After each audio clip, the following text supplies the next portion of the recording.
Welcome to கலாஸ் கறிவேல். இன்றைக்கி நம்ம special என்னென்னா அருமையான குக்கும்பர் சட்னி, வெள்ளரிக்காய் வச்சு சட்னி பண்ணியிருக்கிறோம். ஹெல்த்தியானது, ரொம்ப டேஸ்ட்டாக இருக்கும். இட்லி தோசைக்கு எல்லாமே சாப்பிட்றதுக்கு ரொம்ப அருமையாக இருக்கும்.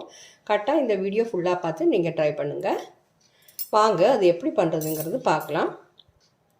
பாருங்க, இவ்வளவு அருமையான சட்னி தான் நாம் இன்றைக்கி பண்ண போகிறோம். பாருங்கள், நான் இன்றைக்கி இந்த வெள்ளரிக்காய் வச்சு தான் நம்ம சட்னி பண்ண போகிறோம். ரொம்ப டேஸ்ட்டாகவும் இருக்கும், ஹெல்த்தியானதும் கூட.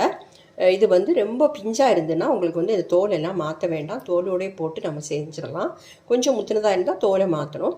இது மட்டும் இல்லை, இந்த மாதிரி வெள்ளரிக்காய் தான் வேணும்னு கிடையாது. பெரிய வெள்ளரிக்காய் இருக்குமே, அதில் ஒரு பீஸு அந்த மாதிரி எடுத்தாலும் போதும். இப்போ இதை கட் பண்ணிட்டு வந்துடுறேன். நான் இப்போ ஒரு மிக்ஸி ஜார் எடுத்துருக்கிறேன். இதில் நாம் கட் பண்ணி வச்சுருக்கக்கூடிய குக்கும்பரை சேர்த்துடலாம். எல்லாத்தையுமே சேர்த்துட்றேன். வரைக்கும் அதை சேர்த்தாச்சு. அதில் சின்ன பீஸு இஞ்சி சேர்க்கணும். ஒரு சின்ன பீஸ் தான் நான் இந்த மாதிரி கட் பண்ணி சேர்த்துருக்குறேன்.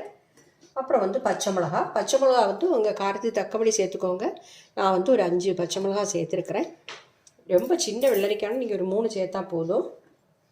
கொஞ்சமாக புளி. அப்புறம் இதில் ஒரு டேபிள் ஸ்பூன் பொட்டுக்கடலை சேர்த்துடலாம். இதுக்கு நிறைய தேங்காயெலாம் நமக்கு தேவையில்லை. தேங்காய் கொஞ்சமாக தான் சேர்க்கணும். 2 டேபிள் ஸ்பூன் தேங்காய் சேர்த்தா போதும்.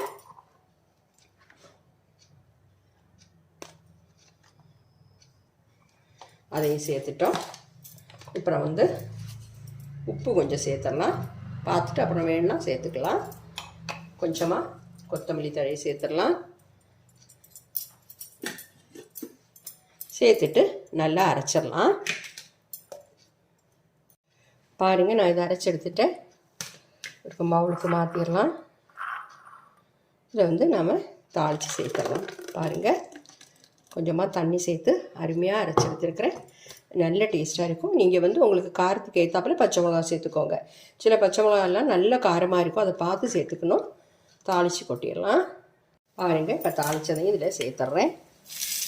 சாதாரணமாக கடுகு, காஞ்ச மிளகா, உளுத்தம்பருப்பு, கருவேப்பிலை இவ்வளோதான் சேர்த்துருக்கிறேன்.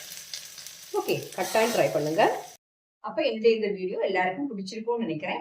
பிடிச்சிருந்ததுன்னா இந்த சேனல் இதுவரைக்கும் நீங்கள் சப்ஸ்கிரைப் பண்ணலைன்னா தயவு பண்ணி சப்ஸ்கிரைப் பண்ணுங்கள். லைக் பண்ணோம், ஷேர் பண்ணோம் மறந்துடாதீங்க. அடுத்த நல்ல ஒரு ரெசிபியுமா மீண்டும் சந்திக்கலாம். Okay, thank you.